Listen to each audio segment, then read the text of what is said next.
जे जाया झाण गिए कम कलंक डहेवी नित्य निरंजन नाणमय ते परमपणवेवी ते परमपणवेवी। दोहा सूत्र नंबर 96। अथ निश्चयेन आत्मसंवित्ति एव दर्शनम इति प्रतिपादयति। निश्चय नहीं की अपेक्षा से आत्मसंवित्ति ही दर्शन है, यह प्रतिपादन आगे के दोहा सूत्र नंबर 96 से किया जाता है।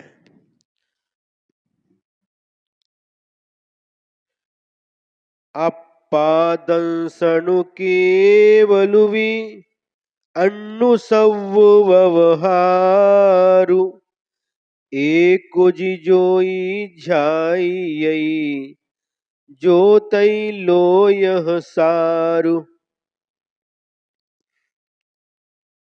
अप्पा दंसणु केवलः अपि आत्मा दर्शनम केवलोपि आत्मा दर्शनम सम्यक्त्वम भवति। आत्मा ही केवल आत्मा ही सम्यक दर्शन है। अन्नु सब्बु व्यवहारु और अन्य सभी जो है वह सभी व्यवहार है। इसलिए योगिन हे योगी एक एव ध्यायते यानी एक आत्मा ही ध्यान करने के योग्य है। यह जो तैलोयई सारु यह त्रैलोक्यस्य सारः यही तीन लोक में सार है। सार का मतलब क्या होता है? अंश नहीं, सार का मतलब होता है जैसे दूध है, दूध का सार क्या है? तो घी है।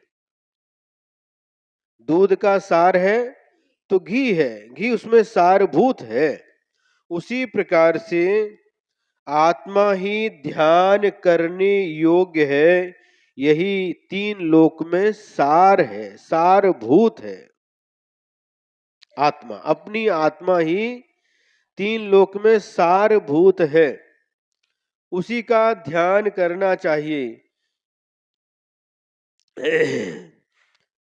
क्योंकि अन्य सभी व्यवहार है। इसलिए हे योगिन एक एव ध्यायते, हे योगी तू एकमात्र अपनी आत्मा का ही ध्यान कर।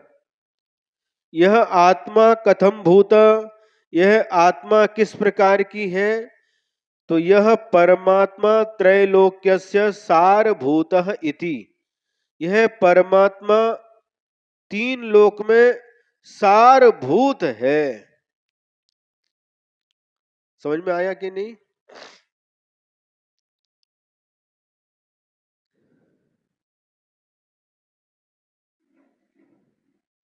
अथवा यूं समझिए, आप बाजार में गए और संतरा खरीद करके लाए।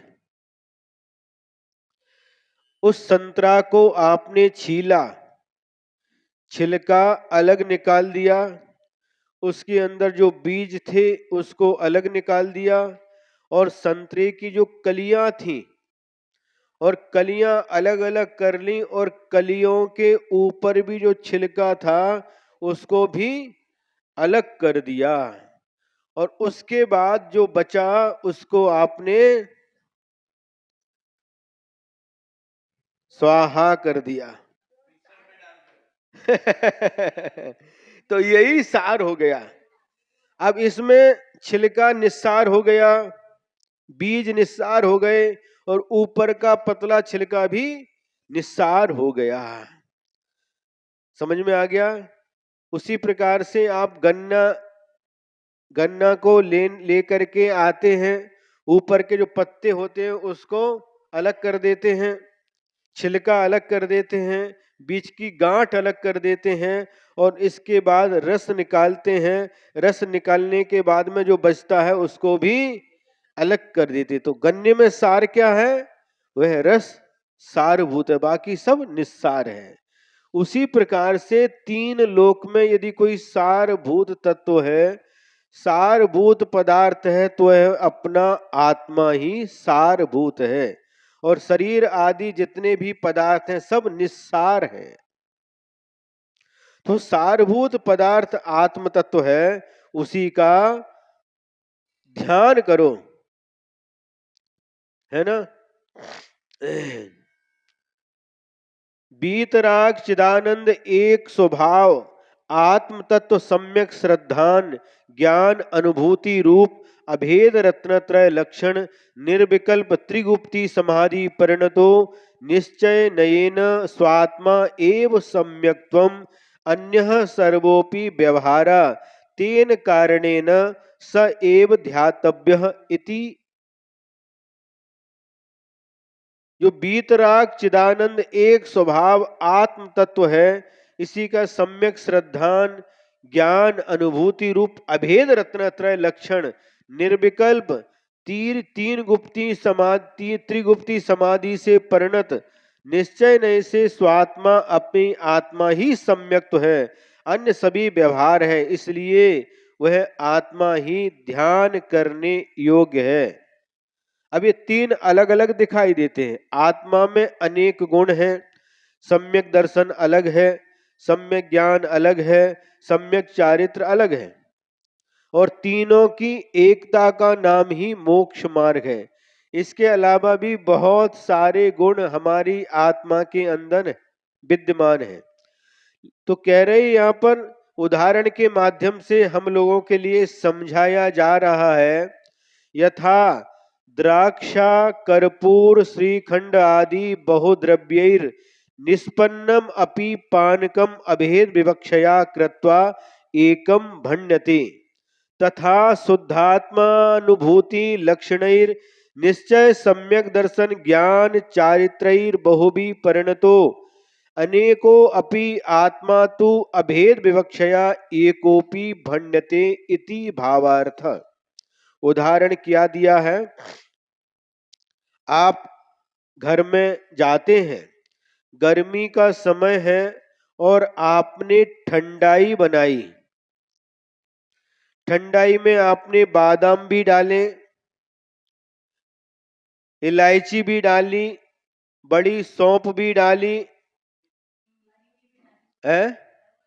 खरबूजे के बीज भी डाले, खसखस के दाने भी डाले और शक्कर भी डाली, पानी भी मिलाया और काली मिर्च भी डाल दी।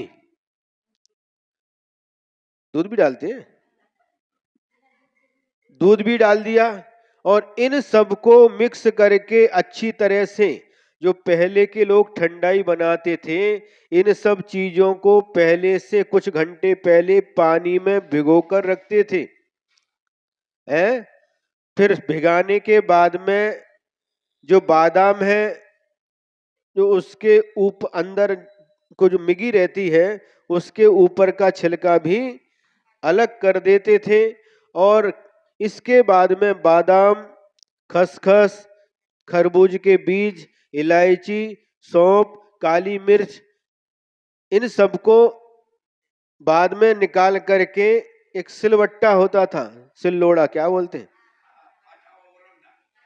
सिल्लोड़ा बोलते करेल में, सिल और लोड़ा, नीचे पत्थर का रहता है, उसमें थोड़े थोड़े दाने रहते हैं और एक ऐसा रहता है, उससे पीसते थे और पीसने के बाद में उसको पानी में मिला करके छानते हैं और उसमें अच्छे शुद्ध शक्कर मिला देते हैं और मिलाने के बाद में ठंडाई बन जाती है और आप उसको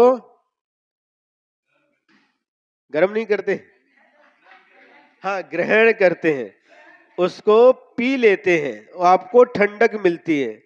अब यहाँ पर उदाहरण दिया जा रहा है वह ठंडाई। अब इसको क्या कहेंगे? ठंडाई।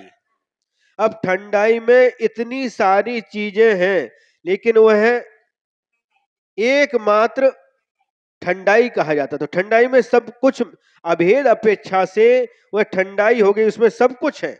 जो चीजें नाम बताए वह सब उसमें मिश्रित हैं, लेकिन फिर भी ठंडाई कहते हैं अभेद अपेक्षा से। और भेद करेंगे तो सौंफ अलग है, इलायची अलग है, बादाम अलग है, खसखस अलग है, काली मिर्ची अलग है, दूध अलग है, पानी अलग है, शर्करा अलग है। ये सब अलग अलग भेद विवक्षा से ये सभी अलग अलग करके बताए जाते हैं। जब इनका अभेद विवक्षा से करेंगे तो इनका मिश्रण ठंडाई बन के तैयार हो जाती है। उसी प्रकार से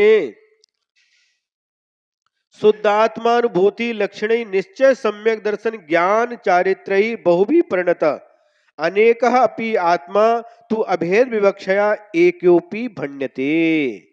शुद्ध आत्मा की अनुभूति लक्षण रूप जो निश्चय सम्यक दर्शन है, निश्चय सम्यक ज्ञान है, निश्चय सम्यक चारित्र है, इस प्रकार बहुत प्रकार से परिणत अनेक अपि आत्मा, अनेकों अलग अलग है। सम्यक दर्शन अलग है, सम्यक ज्ञान अलग है, सम्यक चारित्र अलग है, सम्यक तप अलग है ना। तो अनेक भी आत्मा तो अभेद अपेक्षा से एक ही कहा जाता है। जिस प्रकार से ठंडाई को एक कहा जाता है अभेद अपेक्षा से, उसी प्रकार से सम्यक दर्शन, सम्यक ज्ञान, सम्यक चारित्र, सम्यक तप आदि में परिणत यह आत्मा भी एक ही कहा जाता है। यह इसका भावार्थ निकला। अभेद रत्नत्रय लक्षण, इसका लक्षण पुरुषार्थ सिद्धि उपाय में आचार्य श्री अमृत चंद्र सूरी ने लिखा है। दर्शन मात्म विनिश्चिति रात्म परिज्ञान मिश्यते बोध स्थितिरात्मनि चारित्रम कुत एतेभ्य भवति बंध। क्या कहा? अभेद रत्नत्रय का क्या लक्षण बनाया? आत्मा, आत्मा का निश्चय सम्यक दर्शन है, आत्मा का जानना सम्यक ज्ञान है, और आत्मा में निश्चल होना, स्थित होना वह सम्यक चारित्र है। यह निश्चय रत्नत्रय साक्षात मोक्ष का कारण है। व्यवहार मोक्ष मार्ग परंपरा से मोक्ष का कारण है, लेकिन निश्चय मोक्ष मार्ग साक्षात मोक्ष का कारण है। इनसे बंद कैसे हो सकता है? निश्चय रत्नत्रय के माध्यम से बंद नहीं होता। यह इसका भावार्थ है। अथ निर्मलम आत्मानं ध्यायस्व येन ध्यातेन अंतर्मुहूर्तेन एव मोक्ष पदम लभ्यते इति निरूपयति।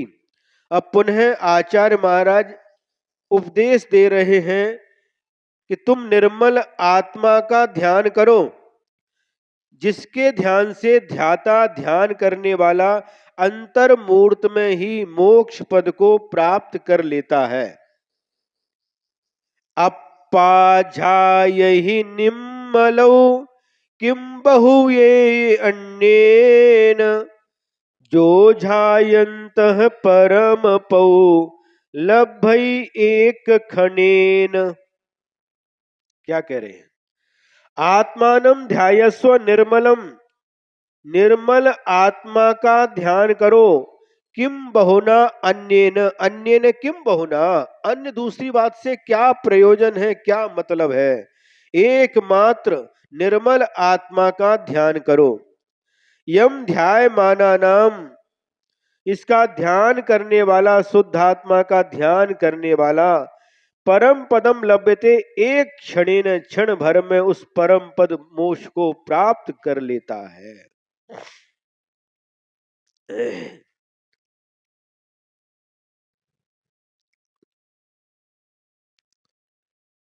शुद्ध आत्मा से जो बहिर्भूत है राग आदि विकल्प जाल, इसके प्रपंच से क्या मतलब है?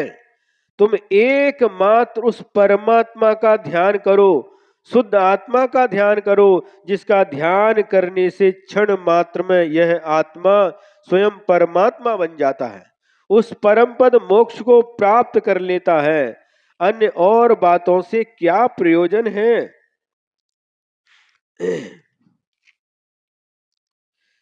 समस्त शुभाशुभ संकल्प विकल्प रहते न स्वशुद्धात्म तत्व ध्याने ध्यानेन अंतर्मुहूर्तेन मोक्षो लभ्यते तेन कारणेन तत एव निरंतरम ध्यातव्यम इति। समस्त शुभ अशुभ संकल्प विकल्प रहित शुद्ध आत्म तत्व के ध्यान से अंतर मुहूर्त में मोक्ष की प्राप्ति होती है। इसलिए उसी ही आत्मा का निरंतर ध्यान करना चाहिए, चिंतन करना चाहिए। देखिए यहां पर क्या कहा है, समस्त शुभ अशुभ संकल्प विकल्प रहित। सबसे पहले अशुभ विकल्पों को छोड़ा जाता है, यह क्रम है। अशुभ विकल्प क्या है?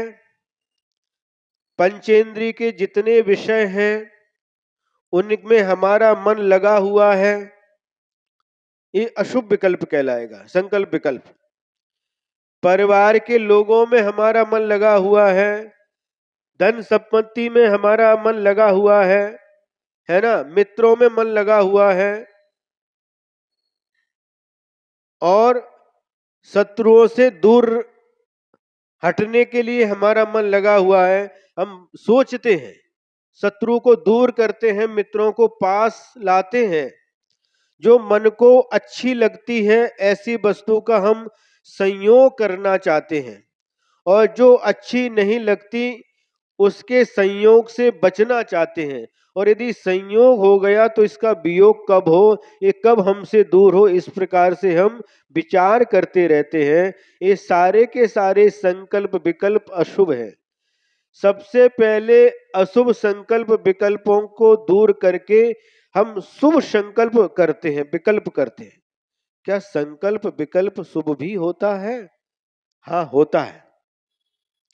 अब अशुभ से बच गए, अब आपने शुभ विकल्प किया, शुभ संकल्प किया। शुभ संकल्प क्या किया? हमें सम्मेत शिखर जी जाना है।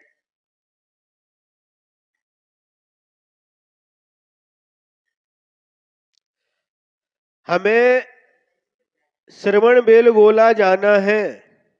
हमें महाराज जी के पास परमात्म प्रकाश का स्वाध्याय सुनने जाना है। हमें आहार दान देना है। ये सारे के सारे जो संकल्प हैं विकल्प हैं, ये कैसे हैं? शुभ है। तो सबसे पहले अशुभ संकल्प विकल्पों को छोड़ते हैं और शुभ संकल्प विकल्प करते हैं। समझ में आ रहा है? तीर्थ क्षेत्रों की वंदना, गुरुओं की वंदना, आहार दान, वैयावृत्ति, सेवा, स्वाध्याय, पूजन आदि, नमोकार मंत्र का जाप, भक्तांबर का पाठ, ये सारे के सारे शुभ विकल्प है। दूसरों की मदद करना, परोपकार करना, ये शुभ विकल्प है। सुन रहे हैं? अपने संतान के बारे में विकल्प करना अशुभ विकल्प है, और जो अपना नहीं है उनके बारे में विकल्प करना, उनके बारे में सोचना, ये शुभ विकल्प है। क्या समझ में आया? समझ में आ रहा है कि नहीं? वापस बोले, अपने से जो संबंध रखने वाले हैं, अपना परिवार है, अपने पति हैं, पत्नी हैं, बच्चे हैं, जिनको हम अपना मानते हैं, उनके बारे में सोचना, उनके लिए धन कमाना, उनकी व्यवस्था आदि करना, ये अशुभ विकल्प है। और जो अपने नहीं हैं, जिनको हम अपना नहीं मानते, ऐसे जो लोग हैं जिनसे हमारा कोई भी परिचय नहीं है, अथवा परिचय है भी तो जिनको हम अपना नहीं मानते ऐसे अन्य लोगों के लिए विकल्प करना है। कई लोग क्या करते हैं पता है? कर्नाटक में एक बीजापुर जिला है और बीजापुर जिला में एक चड़चन करके गांव है। हम जाकर के आए वहां पर एक परिवार है, बाहुबली मुत्तिन और उनके छोटे भाई अजित मुत्तिन। इनका बहुत बड़ा कारोबार है कपड़े का। हमको लेकर के गए तो देखने ही में 2-3 घंटे लगे, इतना बड़ा 4-5 मंजिल का है और उसमें अलग अलग सेक्शन है। यहाँ पर टोपी मिलेगी तो सिर्फ टोपी मिलेगी, दूसरी चीज नहीं मिलेगी। दूसरी तरफ गए वहां पर टाबिल है तो टाबिल ही मिलेगी। इस प्रकार से बहुत सारे 4 मंजिल का अलग अलग सेक्शन है। बहुत बड़ा 100 कितने लगभग 900,000 लोग कामगार हैं। 30 लोग ये गिनने के लिए हैं। 30 पैसा गिनने की मशीन है। और उन्होंने क्या किया, 2 साल पहले 2000 लोगों को, कितने 2000 लोगों को अपने धन से सम्मेद शिखर की यात्रा कराई। जिन्होंने कभी सम्मेद शिखर की यात्रा नहीं की थी, ऐसे 2000 लोगों को जो कर्नाटक महाराष्ट्र के थे, अपने धन से पूरी ट्रेन बुक की थी, रहने की व्यवस्था, भोजन की व्यवस्था, आने जाने की व्यवस्था, सारी की सारी व्यवस्था अपनी तरफ से की। ये संकल्प कैसा है? शुभ है। ये क्या है? परमार्थ है। जिनसे हमारा कोई परिचय नहीं है, जिनसे हमारा कोई व्यवहार नहीं है, ऐसे लोगों को अपने धन से सम्मेद शिखर आदि तीर्थ क्षेत्रों की यात्रा कराना, ये क्या है? ये शुभ है। दादी क्या देख रही उधर? ये शुभ है। अपने परिवार के लिए, अपने बच्चों के लिए सभी करते हैं। जिस संतान को जन्म दिया है तो माता पिता सभी करते हैं। उनको छोटे से बड़ा करते हैं, छोटे रहते उस समय उनके लिए खिलौने लाते हैं, है? जो बच्चा मांगता है वह ला करके देते हैं। छोटे समय जो चाहता बच्चा, उसकी जो मांगता है वह ला करके देते हैं। बड़ा होता है उसे पढ़ाते हैं, लिखाते हैं, और बड़ा होता है तो उसे व्यापार में लगाते हैं या अच्छी कंपनी में, जो भी होता है उनका कर्तव्य करते हैं। इसके बाद में उसकी शादी करते हैं, नाती पोता होते हैं, उनको क्या करते हैं? संभालते हैं कि नहीं है?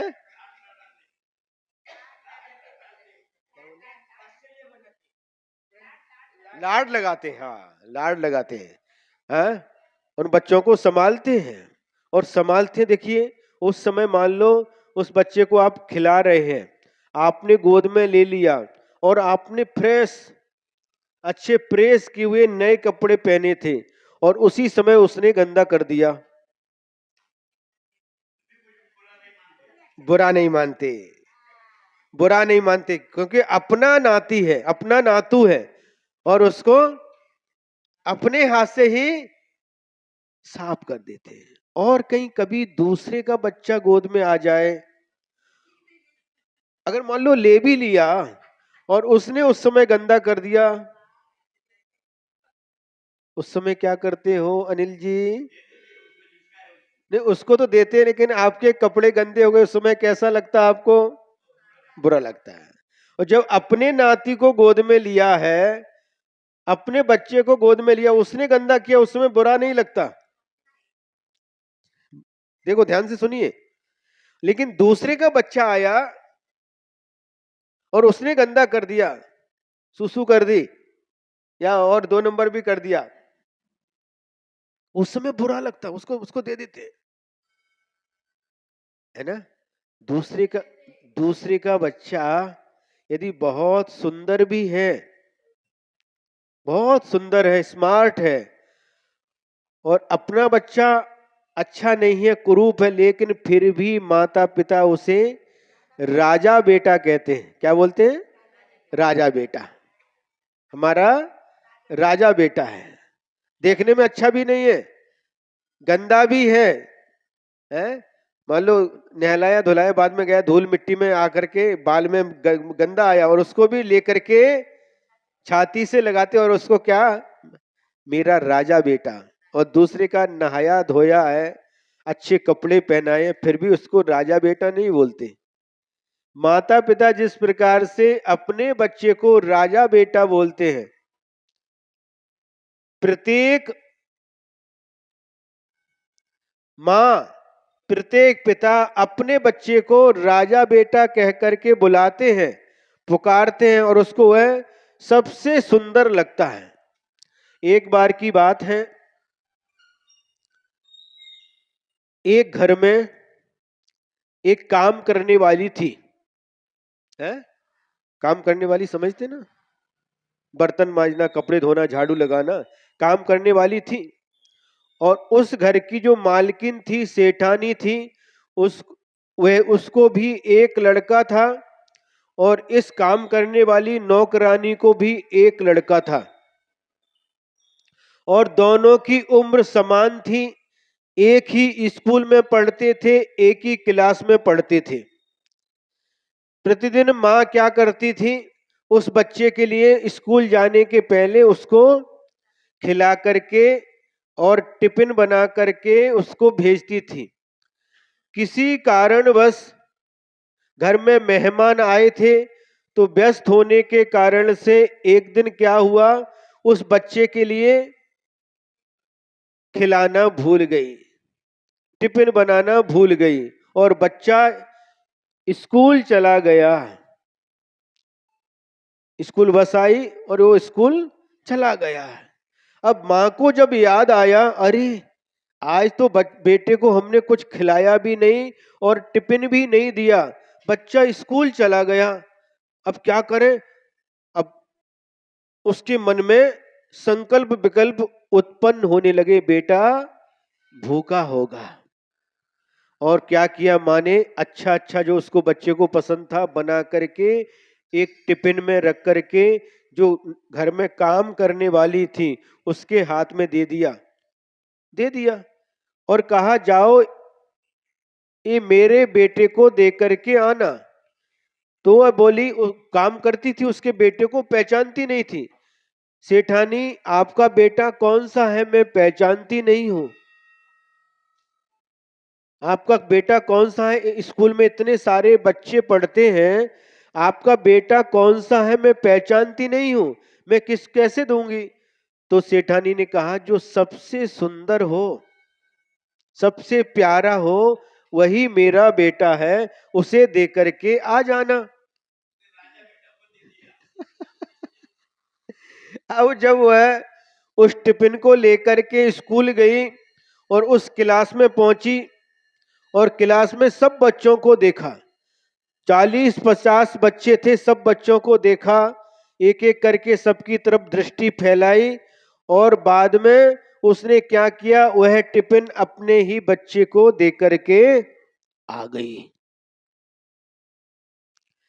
दे करके आ गई। और जब दोपहर में या शाम के समय स्कूल छूटा, बच्चा घर आए, तो माँ ने पूछा, बेटा हमने आपके लिए भेजा था इडली डोसा सांभर जलेबी, खाया कि नहीं। माँ, कहाँ भेजा आपने, मुझे तो भूख लगी है, सुबह से कुछ भी नहीं खाया। और नौकरानी को बुलाती है वो सेठानी, क्यों तुमने टिफिन मेरे बच्चे को नहीं दिया। हाँ देकर के आई हूं, लेकिन सेठानी जी आपने कहा था कि जो सबसे सुंदर हो, सबसे प्यारा हो, वही में उसी को दे करके आ जाना। तो पूरी क्लास में 40-50 बच्चों को सबको मैंने देखा, सबसे प्यारा और सबसे सुंदर बच्चा मुझे मेरा ही लगा, इसलिए उसे दे करके आ गई। समझ में आ रहा है? अपना बच्चा हमें राजा बेटा सबसे प्यारा, सबसे सुंदर, सबसे अच्छा लगता है। प्रत्येक माँ हो, नौकरानी भी अपने बेटे को राजा बेटा कहती, राजा बेटा समझती। उसका बेटा उसके लिए राजा बेटा। भिखारी भी अपने बेटे को राजा बेटा कहता है। भीख मांग करके पेट भरता है, अपने बच्चे को खिलाता पिलाता, लेकिन उसको कभी भिखारी नहीं कहता। भिखारी अपने बेटे को कभी भिखारी नहीं कहता, वह अपने बेटे को राजा बेटा ही कहता है। समझ में आ रहा कि नहीं है? क्यों? हम बराबर बोल रहे कि नहीं? अपने बेटे की चिंता होती है। घर से निकला है और कहीं बाहर जा रहा है, जब तक पहुंचता नहीं बार बार फोन करके पूछते रहते कहां तक पहुंचे, भोजन किया कि नहीं, नाश्ता किया कि नहीं, टिफिन है, सीजन है, मिर्ची का काम है, टिफिन बना के दे दिया और समय पर फोन किया, क्यों भोजन किया कि नहीं।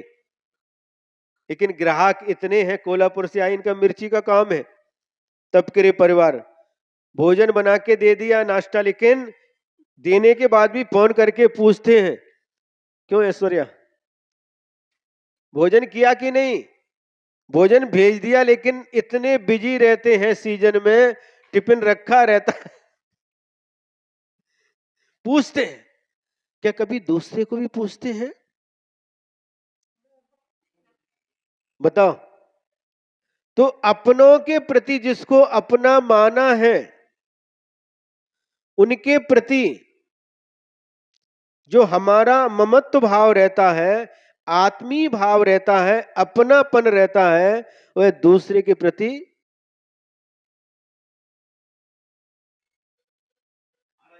हमें बचपन की एक चीज याद आ गई। जब छोटे थे तो कुछ लाते थे खाने के लिए, कोई अच्छी वस्तु लाते थे, और यदि सो गए, हम सो गए बचपन में, तो उसको रखती थी और सुबह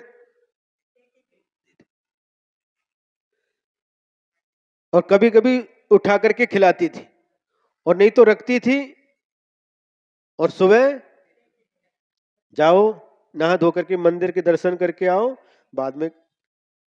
तो माता पिता का ये अपने बच्चे के प्रति जो ममत्व भाव रहता है, इसमें स्वार्थ रहता है।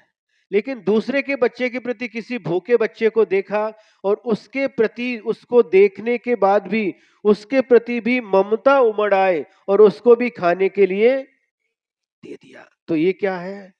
यहां स्वार्थ नहीं है, ये शुभ भाव है। कभी होता है? होता है। और होता है, ऐसे लोग बहुत कम होते हैं।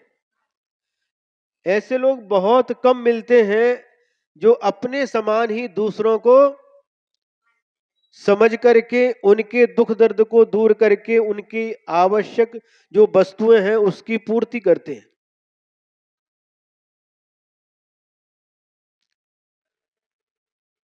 बिहार करते करते आए थे कोपर गांव की ओर। एक रास्ते में सुबह बिहार कर रहे थे, पाथरी पाथरी कोई गांव है उसके पीछे, और वहां पर एक जगह दिखी, एक हाथी, छोटा हाथी, हाथी मतलब वो गाड़ी रहती है ना, छोटा हाथी बोलते, वहां पर छाया दिखी, थके हुए थे और वहां पर बैठ गए। जो कोपर गांव के लोग बिहार कर आए थे, 7-8 बच्चे थे, वो भी बैठ के पैर दबाने लगे। तो वहां पर एक टीन सेट का 4-5 रूम थे, और वहां से 3 व्यक्ति निकल करके आए, आकर के नमस्कार किया और वो भी पैर दबाने लगे। तो वो राजस्थान के थे, तीनों व्यक्ति राजस्थान के थे, और एक व्यक्ति मदन लाल नाम था शायद उनका, वो अपनी अपनी घटना सुनाने लगे। कहने लगे, महाराज हम राजस्थान के हैं और वहां पर इतनी गरीबी थी, हम 3-4 भाई थे कि माता पिता दोनों मेहनत करते थे और पेट भरना भी मुश्किल था। तो माँ ने हमें 9 साल की उम्र थी, 9 साल की उम्र थी, और उस समय बर्तन मांजने के लिए बॉम्बे में कल्याण, कोई जगह कल्याण में भेज दिया किसी के साथ में। 9 साल की उम्र थी, रो रही थी मां, भेजना नहीं चाहती थी लेकिन मजबूरी थी। और पिताजी 8-10 किलोमीटर जब पिताजी को पता चला कि बेटे को भेज दिया, तो 1 रुपए की गोली, क्या गोली, हाँ क्या बोलते हैं, गोली बोलते ना, हाँ संतरा वगैरह के आते वो, हाँ 1 रुपए की गोली लेकर के 8-10 किलोमीटर पीछे आए। बच्चा जा रहा है तो वो देने के लिए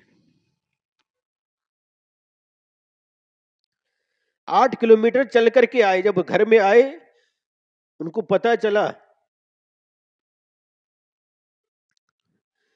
कि उस बच्चे को बर्तन साफ करने के लिए, तो वो सुना रहा था कि 8 किलोमीटर तक पिताजी पैदल चल के आए 1 रुपए की गोली लेकर के, और वहां जाकर के बर्तन साफ करने का काम करते थे। उसने बताया कितना, 300 रुपए महीना, 10 रुपए रोज, और बर्तन साफ करते थे। कभी गलती होती थी तो मारता था, जो होटल का मालिक था। उसने दिखाया अपना सिर, एक बार चमीट मारा उसको, उसका निशान उसने सिर में दिखाया, एक बार चमीटा मारा। खाने के लिए नहीं था, जो बचता था जूठन खा करके पेट भरते थे।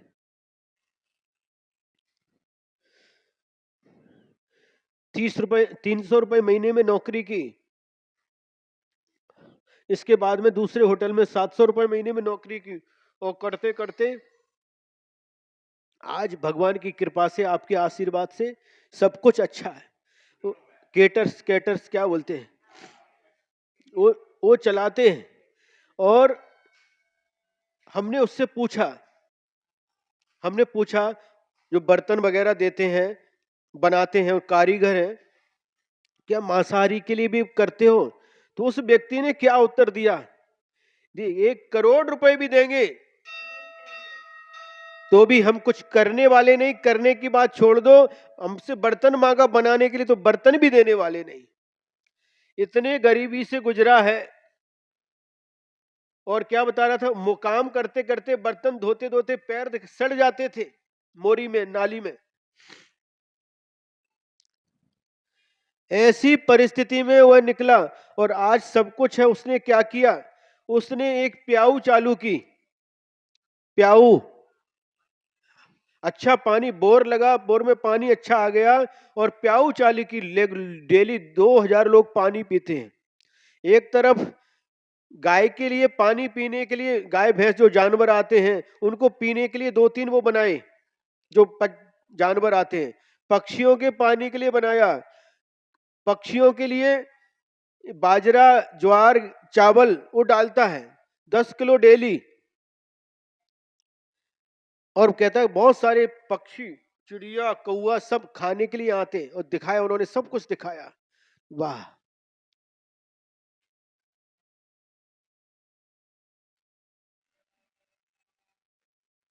ये घटना जब सुनी तो रहा नहीं गया। देखो कैसी कैसी मजबूरी, अपने संतान के लिए आंखों में आंसू आते हैं, उनकी मां की ममता उनको तोड़ करके, मजबूरी थी, पेट भरना मुश्किल था तो भेजना पड़ा। और पिताजी 8 किलोमीटर तक पैदल चल करके आए, बच्चा जा रहा है। समझ में आ रहा है? जब ऐसी परिस्थिति आई तो उन्होंने, धर्म अरम कुछ पता नहीं उसको, लेकिन ये पता है कि हमने कैसे गरीबी के दिन निकाले हैं, तो आज उसने इतने सारे काम किए। 2000 लोग लगभग पानी, जो भी ट्रक आता है, गाड़ी आती है, रोड पर ही है, वो निकल करके पानी पीते, बोतल भर करके ले जाके जाते हैं, ठंडा पानी। जानवरों के लिए पानी, पक्षियों के लिए दाना, कितना सारा काम। जब सुना तो हमको, सुनने से भी कितनी जानकारी मिलती है अपन को। अपन तो आराम से घर में रहते हैं, कूलर में बैठ जाते हैं, आकर के थाली आकर के सामने आती है, भोजन कर लेते हैं। कैसे कैसे लोग रहते हैं ये आपको पता नहीं चलता। हम पैदल बिहार करके जाते हैं तो कई प्रकार के लोगों से मिलना होता है और सब कुछ मालूम पड़ता है। समझ में आ रहा है?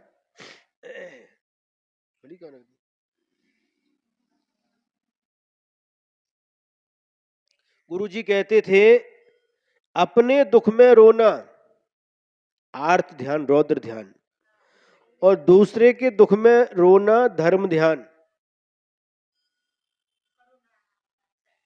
अपना कोई व्यक्ति बीमार पड़ गया, कोई दुखी है, तो उसको देख करके आंख में आंसू आना आर्त रौद्र ध्यान। लेकिन जिसका अपने साथ कोई संबंध नहीं है, ऐसे दुखी व्यक्ति को देख करके आंख में आंसू आ जाना और उसके दुख को दूर करने का पुरुषार्थ करना, ये धर्म ध्यान है। आपके बच्चा है, आपने 10 जोड़ी ड्रेस ला करके कपड़े ला करके दे दिया, आपने धर्म ध्यान नहीं किया। लेकिन दूसरे के बच्चे को एक जोड़ी भी ला करके कपड़े दे दिए जो गरीब था, आपने धर्म ध्यान किया है, पुण्य का बंद किया है। अपने बच्चों के लिए 10 जोड़ी लाने पर भी आपको पुण्य का बंद नहीं होगा, लेकिन दूसरा जो अभावग्रस्त है उसके लिए एक जोड़ी भी दे दिया तो आपने पुण्य का बंद किया।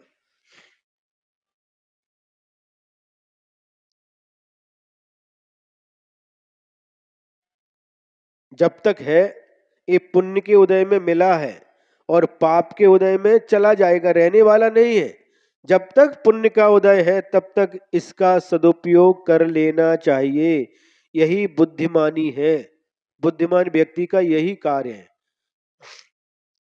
जो आज है कल रहेगा कि नहीं कोई भरोसा नहीं, तो जब तक है तब तक उसका अच्छी तरह से सदुपयोग कर लेना चाहिए। एक बिड़ला जी थे, घनश्याम दास बिड़ला, और उनका बेटा था वसंत राव बिड़ला। बिड़ला क्या, बिड़ला, हाँ। तो उन्होंने एक पत्र लिखा था, पिताजी ने, घनश्याम दास ने अपने पुत्र वसंत कुमार के लिए पत्र लिखा, चिरंजीव वसंत आशीर्वाद। जो ये पत्र लिख रहा हूं इसको बड़े होकर के भी पढ़ना और बूढ़े होकर के भी पढ़ना। रूमाल है, थोड़ा रूमाल है किसी के पास? तो तुम्हारे लिए है वो।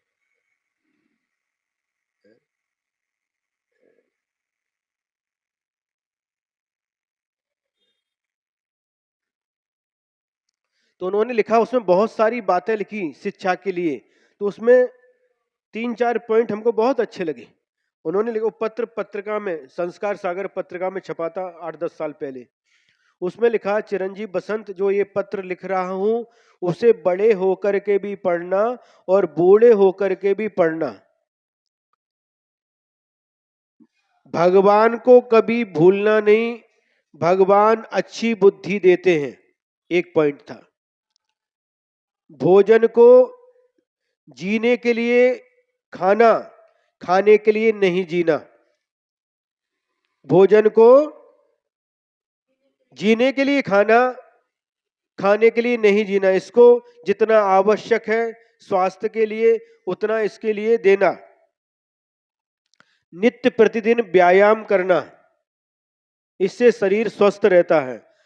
और एक पॉइंट लिखा, यदि संतान काबिल है, संतान अच्छी है, तो उसके हाथ में धन सौंप करके जाना। जो कमाया है वह धन उसके हाथ में सौंप करके जाना।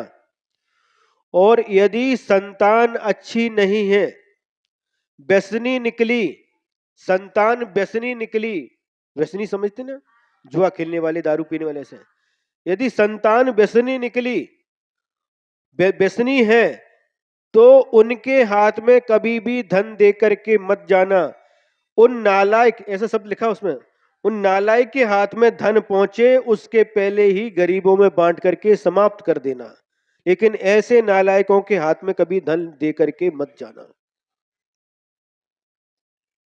क्या सुंदर बात लिखी देखो। लेकिन सोच देखिए, तो इसका सदुपयोग करने वाला ही बुद्धिमान कहलाता है। संग्रह करना, धन कमाना ये गृहस्थ जीवन में आवश्यक है। धन का संचय करना आवश्यक है, क्योंकि धन संचय के बिना गृहस्थ जीवन चल नहीं सकता। लेकिन संचय करने के साथ साथ जब आवश्यक पड़े तो उसे उदार मन से दूसरों के लिए दे करके उसका सदुपयोग कर लेना चाहिए। समझ में आ रहा कि नहीं? हाँ, एक कवि ने लिखा है, क्या लिखा है? बितर बारिद बारिद बातुरे, चिर पिपासित चातक पोत के, प्रचलिते मरुति क्षण मन्यथा, क्व भवान क्व पया क्व च चातकः। कितनी सुंदर बात कही। एक कवि ने बादल की तरफ देख करके, जो बादल काले काले बादल आए हैं, उमड़ रहे हैं, गरज रहे हैं, आवाज कर रहे हैं, उन बादल को देख करके कवि ने लिखा है, बितर बारिद बारिद बातुरे, चिर पिपासित चातक पोत के। क्या कह रहे हैं? एक चातक पक्षी, उसका बच्चा चिरकाल से प्यासा है और बादल की तरफ देख रहा है, और उसका यह नियम रहता है कि जमीन का पानी नहीं पीता। तो डायरेक्ट बारिश बरसती है उस समय मुंह खोल देता है, वही पानी पीता है। तो कवि कहता है कि हे बादल, तुम बरस जाओ और जो बहुत समय से प्यासा ये चातक पक्षी है, इसकी प्यास बुझा दो। प्रचलते मरुति क्षण मन्य था, क्षण भर में हवा चलेगी। और प्रचलते मरुति क्षण मन्यता, क्व भवान क्व पया क्व च चातका। तो जब हवा चलेगी तो हवा उड़ा करके तुमको कहां ले जाएगी पता नहीं, तुम कहां होगे, तुम्हारा पानी कहां गिरेगा, और यह चातक पक्षी कहां होगा, इसका कोई भरोसा नहीं है। इसलिए अभी तुम बरस जाओ और इसकी प्यास बुझा दो। धनवानों के लिए लक्ष्य रख करके शिक्षा दी गई है। आज तुम्हारे पास है और कोई अभावग्रस्त है, आज तुम उसको दे दो, पता नहीं कर्मों की हवा चलेगी, तुम कहां होगे, तुम्हारा धन कहां होगा, और यह व्यक्ति कहां होगा, कोई भरोसा नहीं है। आप दूसरे को देकर के उसके ऊपर एहसान नहीं करते, आप उस धन का सदुपयोग करते हैं, पुण्य का आश्रव करते हैं। अगर पात्र नहीं हो तो दान किसको दोगे? इस रहस्य को प्रत्येक व्यक्ति नहीं समझ पाता, लेकिन इस रहस्य को जो समझ जाता है वह धन आदि के प्रति मोह छोड़ करके इसका सदुपयोग करना प्रारंभ कर देता है। कहां तक हुआ?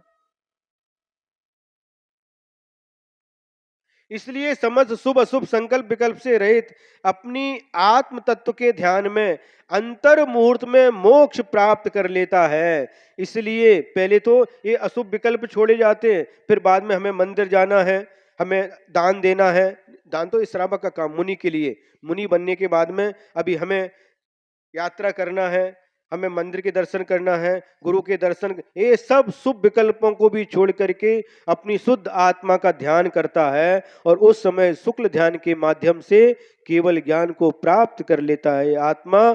तो ऐसा इसलिए उस परमात्मा का ध्यान निरंतर करना चाहिए। येन कारणेन येन कारणेन परमात्म ध्यानेन अंतर मुहूर्तेन मोक्षो लभ्यते। तेन कारणेन, जिस कारण से परमात्मा के ध्यान से अंतर मुहूर्त में मोक्ष प्राप्त होता है, इस कारण से संसार स्थिति छेदनार्थम इदानीम अपि तदेव ध्यान ध्यातव्यम इति। अब कोई प्रश्न करे, उस समय जब वज्रवृषभ नारद सैनन रहता था, चतुर्थ काल था, उस समय आत्मा का ध्यान करके अंतर मूर्त में मोक्ष की प्राप्ति कर लेते थे, जैसे भरत चक्रवर्ती ने की। लेकिन आज तो मोक्ष की प्राप्ति नहीं होती, फिर हम ध्यान क्यों करें? तो उसके उत्तर में आचार्य महाराज ने लिखा है, संसार स्थिति छेदनार्थम, संसार की जो हमारा अपार संसार है, जिसका कोई पार नहीं है, जिसकी कोई सीमा नहीं है, असीम है, उसकी छेद करने के लिए, हमारा संसार कम रह जाए, हमें मोक्ष जल्दी प्राप्त हो, इसलिए संसार की स्थिति का छेद करने के लिए इदानीम अपि अभी अब भी तदेव ध्यातव्यम, उसी शुद्ध आत्मा का ध्यान करना चाहिए। आगे कहते हैं, अप्पा नियमणि निम्मलौ नियमे बसई न जासु, सत्य पुराणे तब चरणु मुखो भी करही बितासु। क्या कह रहे हैं? आत्मा निज मनसी निर्मला नियमेन बसति न यश, शास्त्र पुराणम अपि तपस्सरणम अपि मोक्षम अपि कुर्वन्ति किम तस्य। क्या कह रहे हैं?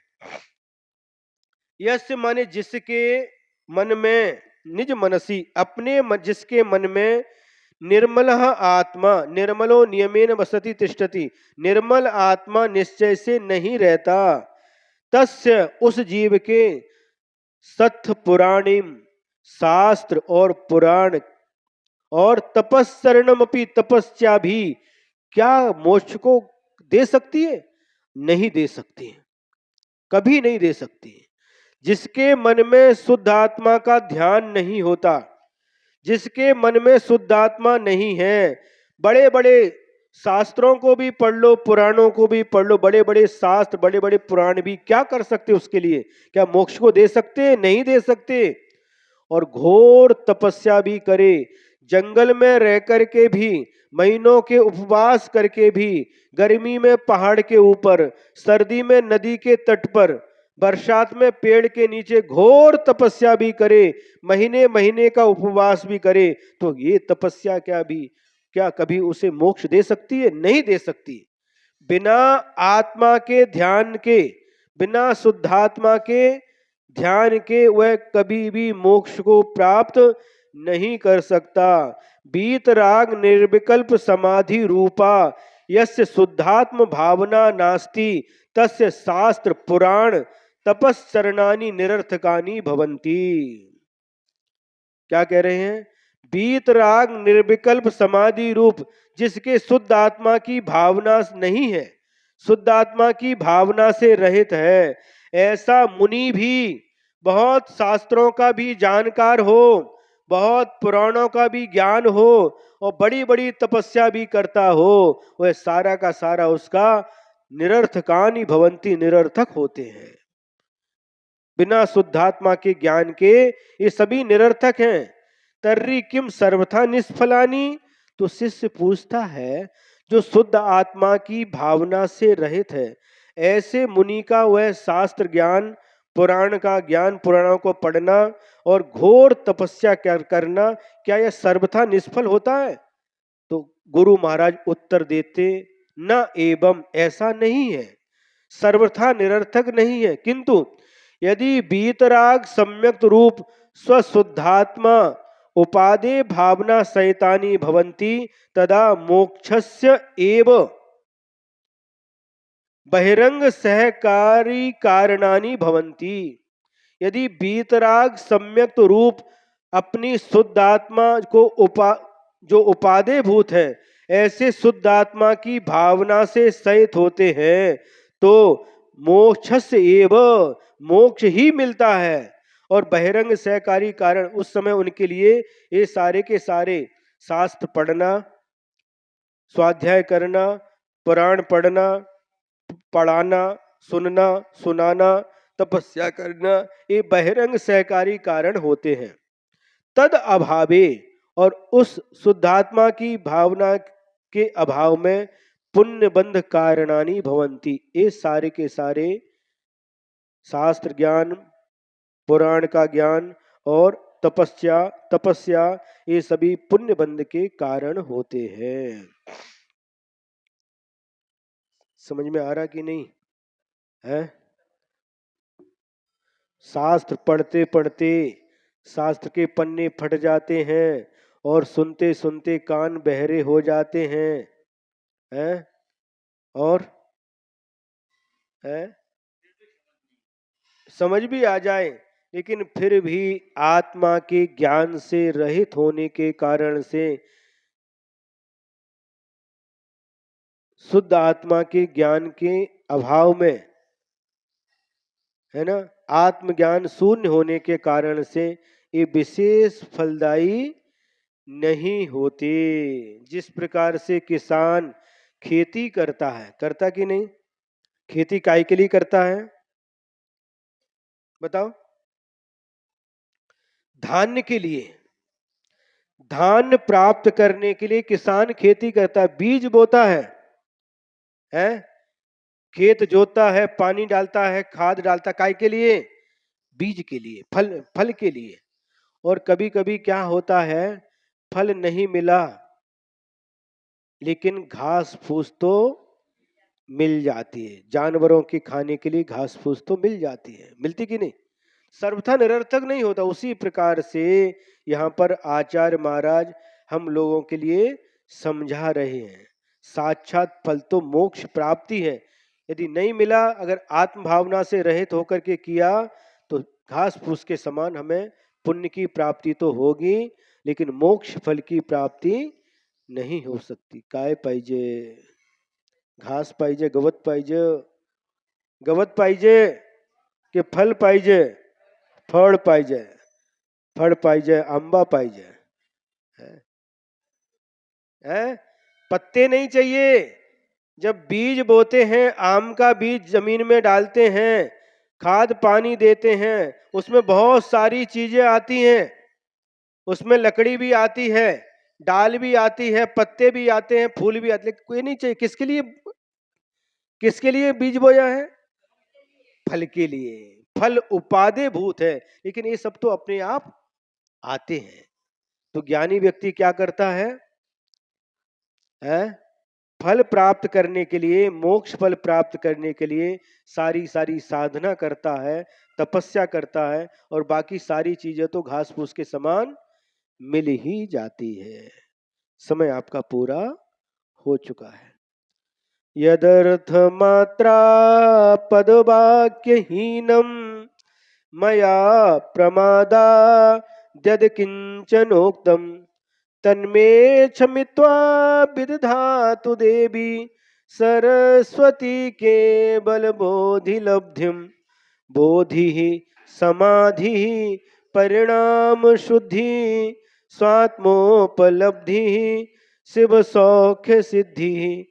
चिंतामणिं चिंतित वस्तुदाने त्वां वन्द्यमानस्य ममास्तु देवी, त्वां वन्द्यमानस्य ममास्तु देवी। द्वादशांग जिनवाणी माता की।